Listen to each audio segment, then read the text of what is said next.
I know. Afternoon. Is that for which administration? Okay. Good. Prepared for today. Really? Yeah. But normally.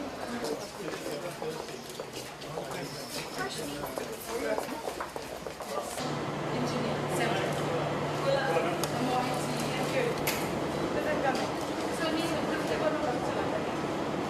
So maybe we will have the tuition engineering stuff there.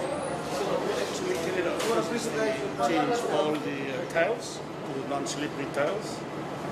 We still use the old kitchen. Basically, when the floor is finished. So they are making some gravy for supper. All this from them? This is our old one. Okay. The new one is from the company. Very good. Eh? Yes. So we are very cute. Very good. We've got Very good afternoon to all of you who are here with us this afternoon. And I'm pleased to say that we are all here to mark the official opening of the renovated Navua Hospital Kitchen. A few months ago, when the Honourable Prime Minister came to the hospital, he noted that the kitchen at the old hospital was still used to cater for the preparation of food for our patients at the new Navua Hospital. And actually a day before, when I had visited, Dr. Anna raised the same issue with me, and the team and I went down to the old hospital and saw for ourselves that food was prepared there, and we decided that we needed to treat this issue with urgency and to make sure that the hospital at the kitchen at the new Navua Hospital was completed. And I mean, like the Honourable Prime Minister, I believe that that was not acceptable, that food being prepared elsewhere and delivered to the patients at another facility. And while the tremendous efforts of the staff here in Navua meant that patient care was never compromised and nutritious meals were provided at all times to our patients, so we agreed that we needed to resolve the situation quickly and very quickly. And during the parliamentary session in February, I reiterated the Ministry's commitment to have the kitchen operational by April 2017. And here we are, nearing the end of April, with the new refurbished kitchen. So, ladies and gentlemen, we immediately started working with our colleagues from the Ministry of Infrastructure and to plan, scope and undertake the required renovation works. The result, as we can see today, is that work has been completed and the kitchen has been in use, providing locally prepared meals for our patients for the past week. This is the result of close collaboration between the Ministry of Health and Medical Services, the Ministry of Infrastructure and Transport, the Construction Implementation Unit of the Ministry of Economy and the Prime Minister's Office. I am also pleased to be able to report that further preparatory works to improve plumbing, landscaping and drainage are underway, and we expect works to be completed by end of July this year. Ladies and gentlemen, on that note, let me reiterate that the Fijian government remains committed to developing a healthy Fiji, and as such, nothing is more important to our government than improving the healthcare facilities and services for our people throughout the country. This new Navua Hospital has helped to improve the lives of the people of Navua by giving them access to an enhanced health facility that, unlike its predecessor, is no longer subject to the whims of Mother Nature.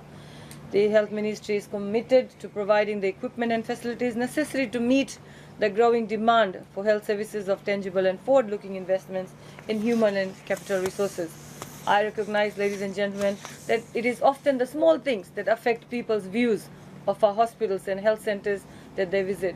I also acknowledge that minor repairs can too often be neglected, or much needed improvements can be delayed, with the results that patients and staff have to put up with unwelcoming environments. Over the past 6 or 7 months since I have joined the ministry, I have set out to visit many of our facilities.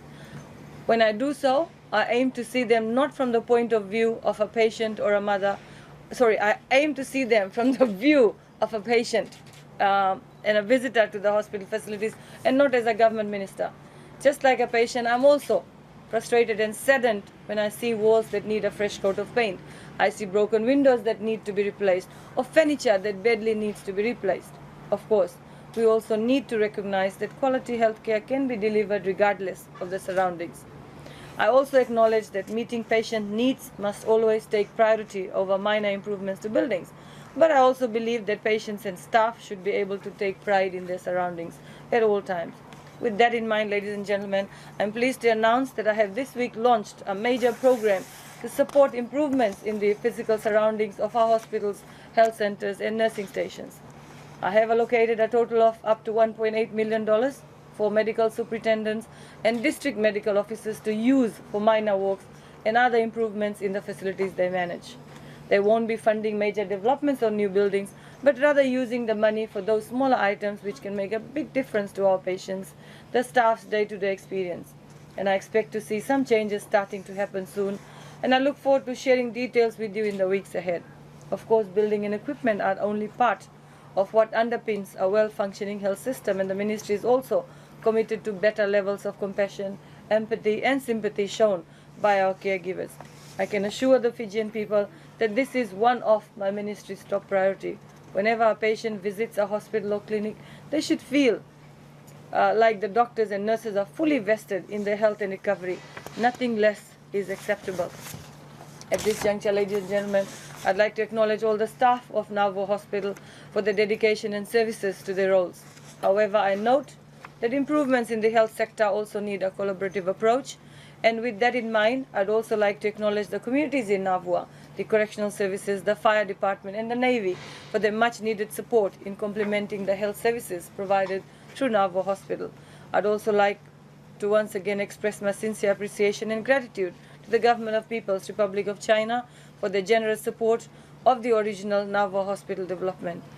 On that note, ladies and gentlemen, let me also inform you the high-level delegation comprising of medical officials from Guangdong province in the People's Republic of China visited Fiji last week and met with the Ministry of Health and Medical Services to discuss the way forward in strengthening the partnership to enhance the health sector development in Fiji. That visit has been aligned with the Memorandum of Understanding signed between the Ministry of Health and Medical Services and the Guangdong Health and Family Planning Commission, People's Republic of China, in 2015.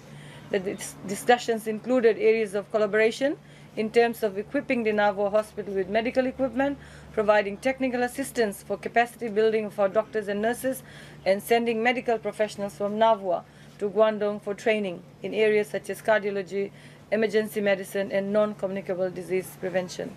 The team also visited Navua Hospital to further explore the potential for establishing the Fiji Guangdong Medical Training Center here.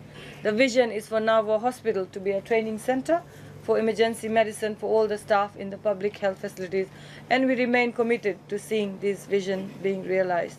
With these few words, ladies and gentlemen, I'd like to thank you all for being here, for your cooperation, for your support in making Navua the pride of Navua, and of course your support in organizing today's event, and of course a special thanks to our media partners for being present here today. So with these words, ladies and gentlemen, please enjoy the refreshment that has been provided, and please feel free to ask any questions should you have any. Thank you very much, and God bless. There was a doctor in Lakemba village. In Sanganiwa. Sangani, I believe it is.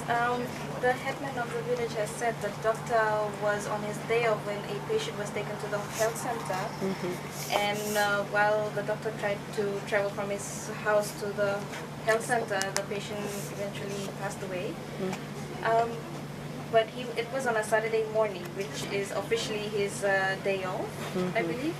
So, ma'am, what is the ministry doing at the moment in relation to that? Because the villagers are threatening the doctor, even though it's said that it is understood that he's resigned. We're looking into it. Yeah, I've just been actually talking to PS Civil Service on the way here. We're just trying to get all the facts on that. There are various different versions of events. I mean, obviously, we're concerned for the community and the patients, but we're also concerned for the safety and well-being of our staff. So we have to, look at all aspects of that. But as I say, literally, the Ministry of Civil Service, who are actually the employer of the doctor, we were talking just 10 minutes ago, trying to ascertain where we're going to go in terms of collecting the necessary information.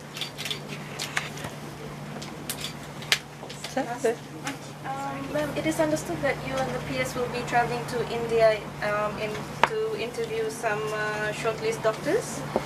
Is the ministry looking at getting some specialists to Fiji? Yes. Yes, definitely. I mean, that's the plan. And the initial planning has been done for late May, right? Middle May. Middle May, yeah. Yeah. And have you looked at any criteria of what specialists? I mean, this is not this conversation has not just started. It started about I think a couple of months ago when the Attorney General and I visited India, and we started negotiations then, and the advertisements for these positions have been advertised broadly, locally and internationally as Yes, well, right? yes. And based on that, we are going to go out there and interview specialists to be based here in Fiji. Just to make it clear, Yeah. in terms of value for money, Yeah. the minister and I will be actually attending the World Health Assembly in Geneva, which is the big annual event. So actually we're using that as the opportunity to stop off in India on the way. So we're not just going to India to recruit doctors, it's actually making the best use of time and travel costs. So, any idea what it will cost the ministry to get specialists from India to Fiji? The salaries will be the same salaries as we pay our own doctors. Obviously, if we relocate them, we'll have to pay them to get here. But once they get here, they'll just be paid the same as if they local. were locally recruited.